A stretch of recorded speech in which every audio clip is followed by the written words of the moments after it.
On this episode of Southall Computing, we're going to do another review on another dash cam recorder coming up next.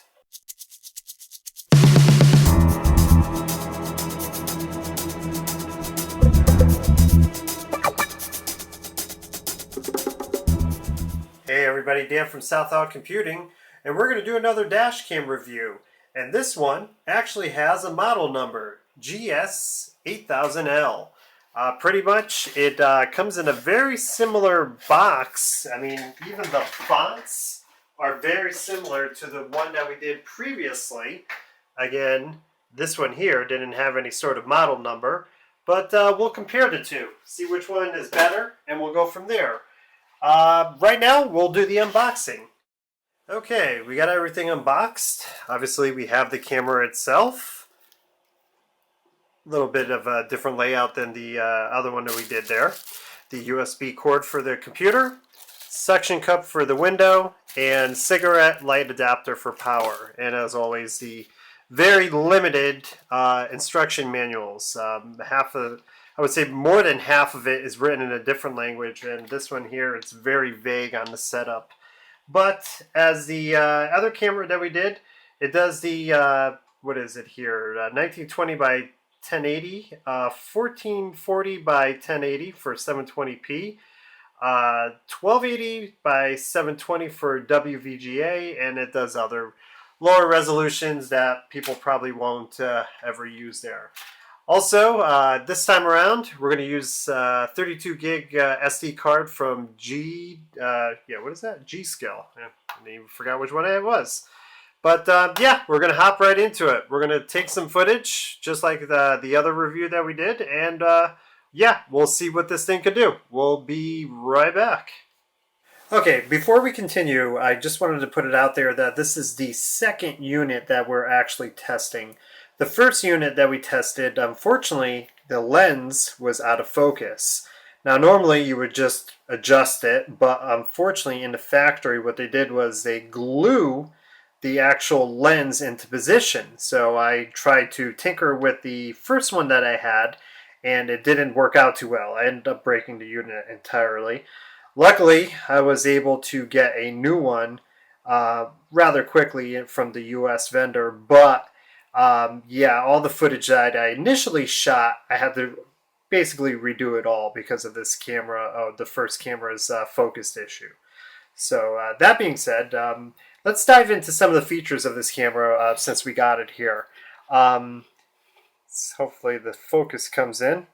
It's nice that the buttons on this particular model are all on the side, both sides I should say, where the other camera, this one here, unfortunately all the buttons are down here on the bottom, and there's no markings like on this one here where it would tell you what button does what. So, I mean, obviously you're not supposed to really play with this while you're driving, but it's unless you know these particular buttons by heart, that's not going to do you any good, and you're trying to futz with the camera, and you end up pulling the vehicle over to see what's going on.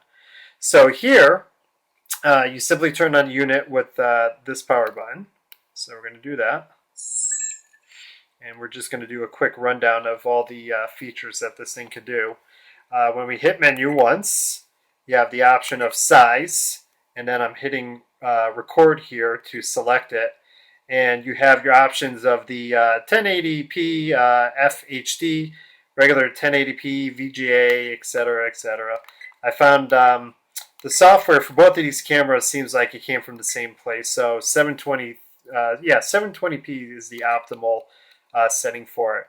Exposure settings, they really don't do too much with this particular model, so I ended up just keeping it at 0. Even at nighttime when I do a +3, it really didn't seem to matter. Automatic white balance, pretty much explains itself. Anti-shake, it's unnoticeable. It's basically whether or not you want it to stabilize your photo or I should say your movie while you're driving. And I'm hitting menu to go back. Recording loop, basically what the duration of the files that you wanted to put the memory card there. I select 3 minutes for their clips. It seems, for me, it seems the best. It's easier to find particular spots that you want to view later on. Motion detect. It's got G-force sensors in there that they seem okay. Nothing out of the ordinary with the previous model that I reviewed here. That was way too sensitive. Audio recording, whether or not you want it to record audio while you're driving, and your date stamp, obviously to set the date, and that's it for that. I'm going to hit menu and then menu again. You set the actual date here, how long you want it to power off after idle activity, and then G-force sensor. You get to set the sensitivity here, and here whether or not you want the beeping sound, whether you want the backlight, your language, the frequency, turning on the TV mode, image rotation. You want to format the disk, SD card disk inside there, and return this unit to default settings straight from the factory. So having these nice labels here makes it a million times easier trying to get or navigating around the actual menus of this particular camera setup. To activate the night vision, this wasn't in the manual itself, but I'm going to go ahead and turn on record there. So now it's recording. You basically hit this little button here, and you get this little icon to show up, as you can see right there. Matter of fact, let me turn off the lights, see how well this is going to work. Let's see. And as you can see, the night vision is on. You can actually see my fingers, but when you turn it off, nothing at all. That's great when your maximum distance is about 5 feet. When you're driving in the car, these LEDs do absolutely nothing at all for night vision. And we're going to go into more detail about that as well. But yeah, let's get all these lights back on. And here. And I think what we're going to do is go look at some of the footage now. So let's shut off that. Oh, no, actually, night vision's off. Okay, so yeah, we're going to get into the actual footage and see what we found.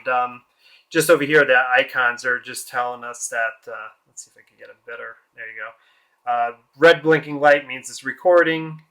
You got the microphone saying audio is being recorded. The plus and minus 0 is, okay, that's better. The plus and minus is what you set the exposure to. The automatic white balance is on.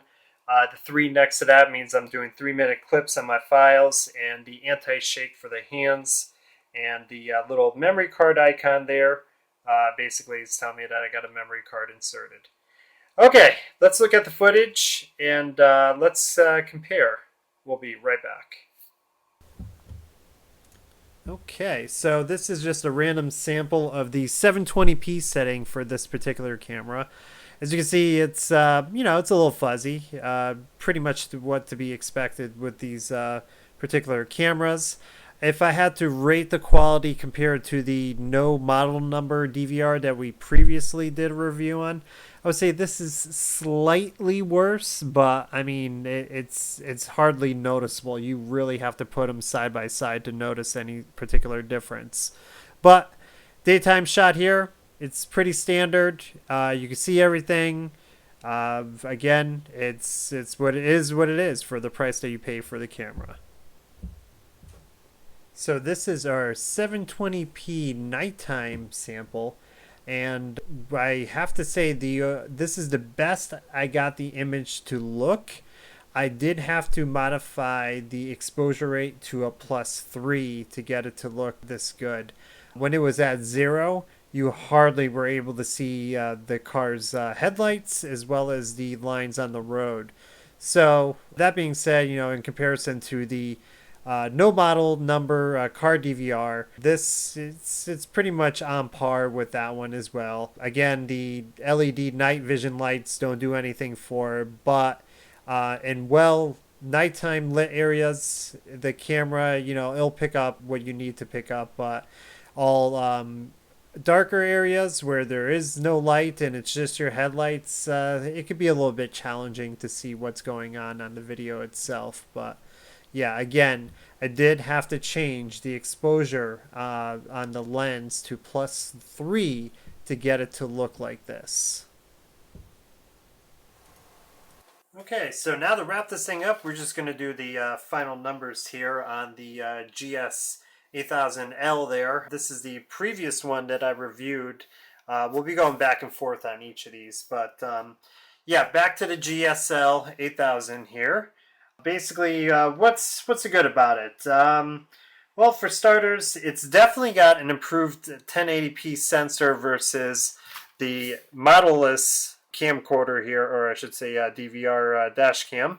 But that's, it's not saying much. It's still, these built-in sensors are not true 1080p sensors. They're basically recording the motion JPEG files at their, 1980 by 1080 resolution, but you still could tell it's not there. The quality's not there. It's very pixelated.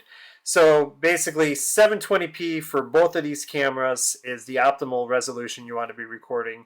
And plus, if you record in 1080p, it's going to be another 150 megabytes per file. So even with 32 gig sticks, or I should say SD cards, and these guys, it's going to fill up fast. So you want a lot of footage just in case. You don't want something accidentally getting deleted.